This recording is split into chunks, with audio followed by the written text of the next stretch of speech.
Da da da da da down down. Yeah yeah. Da da da da da da down. Yeah yeah yeah. Da da da da da down down. Yeah yeah. Da sun da sun da sun da sun down. Yeah. The sun descends behind the ancient sand, where history is etched in every stone. A silent prayer moves softly through the land. For every heart that feels it stands alone. Across the waters where the currents meet, the city lights begin to flicker low. The weary travelers on every street have stories that the world may never know. Beneath the canopy of velvet night, the mothers hum a song of long ago. They seek a spark of pure and steady light to help the seeds of quiet patience grow. From Cairo's gates to Delhi's crowded ways, a common thread of hope begins to weave through all the clouds that dim the passing days. The spirit finds a reason to believe. The mountains stand as guardians of the past, while rivers carry dreams toward the sea. Though shadows long and heavy may be cast, the soul remains remarkably and free in quiet rooms where tea and bread are shared. The kindness of a stranger brings a smile for every soul for whom a neighbor cared. The road is shortened by a weary mile. No borders check the flight of evening birds who seek the shelter of a distant tree. There is a strength beyond the reach of words in seeing others as they wish to be. The artisan who works with silk and gold, the farmer tending to the thirsty grain, all have a dignity that's brave and bold to face the sun and persevere through rain. The markets pulse with life and vibrant hue as merchants call beneath the morning haze. The old traditions blend among the new to guide the rhythm of the coming days. We look upon the stars that shine for all, regardless of the soil on which we stand. We hear the echo of a gentle call to offer out a steady open hand. The desert wind may whisper of the dust, but deep below the roots are holding fast. There is a sacred and enduring trust that peace will find a dwelling place at last.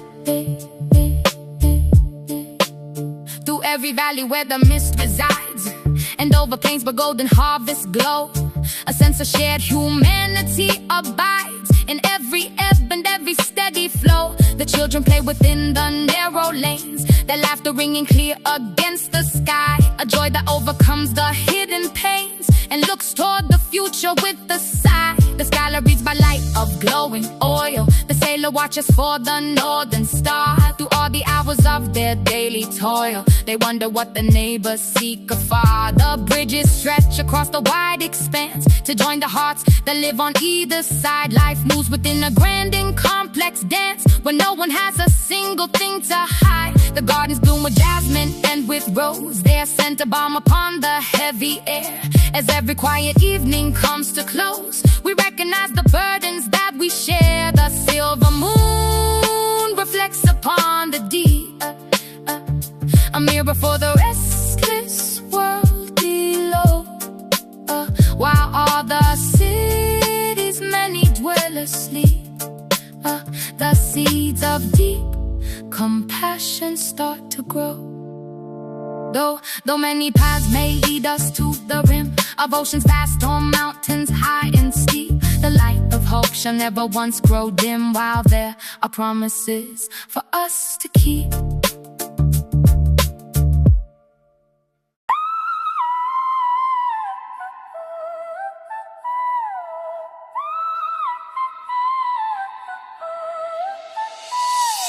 A woman walked into a shop called a Bean, the busiest place that the town's ever seen. She walked to the counter with poise and with grace, a smile of kindness was set on her face. The barista was young with a tired out stare, adjusting the cap on her messy brown hair. "I'd like a large latte with extra thick foam," the woman replied like she felt right at home. "And what is the name for the side of the cup?" The worker looked down, then she quickly looked up. "My name is Karen," the lady then said, and the worker's whole face turned a terrified red. The barista backed up and she let out a sigh, with a flicker of panic deep down in her eye. "Do you want the manager? Is something wrong? Do I need to call him to come right along?" Karen was baffled and shook her poor head. "I just want a latte and nothing," she said. She left that first shop and she went down the street to a place called the Roast for a caffeine-rich treat. She stood in the line for a very long while and greeted the clerk with a soft, gentle smile. A medium mocha, she said with a nod, but the look she got back was remarkably odd. The name for the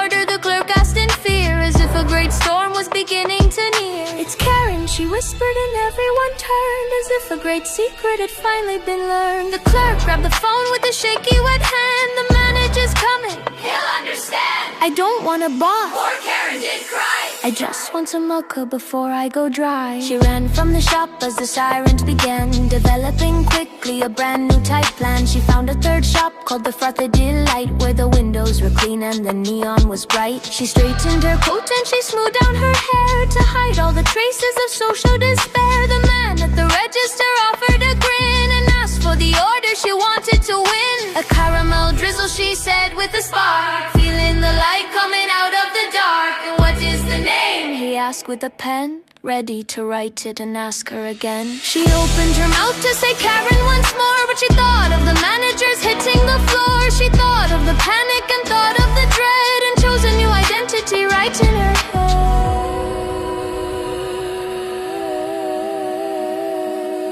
"My name is Helen," she shouted out loud, and a peacefulness settled all over the crowd. The barista just nodded and wrote on the sleeve with a calm that she hardly could even believe. "Coming right up, Helen, take you a seat. Your caramel coffee will be a great treat." No managers ran and no sirens did wail, as her new name of Helen had finished the tale. She sat by the window and sipped on her brew, while the sun turned the sky to a beautiful blue. The moral is simple and perfectly clear: if your name causes panic and logicless fear, just pull a quick switch in the heat of the game and give them a brand new and dim-witted name. She finished her cup with a satisfied grin, accepting the Helen that lived deep within.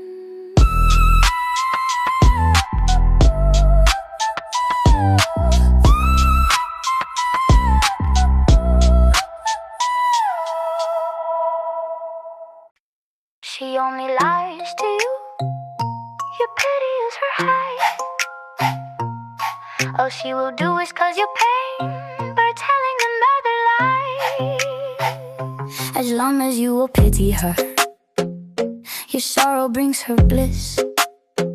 But you buy her earrings for her birthday, and there are clues you always miss. Her drug of choice is pain, and her pain of choice is yours. As long as you will cry for her, for years you will endure. The pity makes her feel blessed for the stories that give you stress. She acts like it's only a test, and you call her a beautiful mess. She only lies to you, your pity is her heart. All she will do is cause you pain by telling another lie. As long as you will pity her, your sorrow brings her bliss. But you buy her earrings for her birthday, and there are clues you always miss. Her drug of choice is pain, and her pain of choice is yours.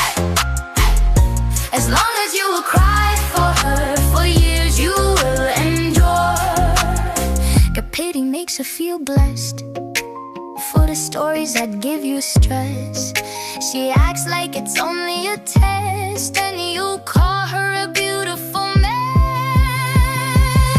She only lies to you, your pity is the heart. All she will do is cause you pain by telling another lie. As long as you will pity her, your sorrow brings her bliss. But you buy her earrings for her birthday, and there are clues you always miss. Her drug of choice is pain, and her pain of choice is yours. As long as you will cry for her, for years you will endure. The pity makes her feel blessed for the stories that give you stress. She acts like it's only a test, and you call her a beautiful mess.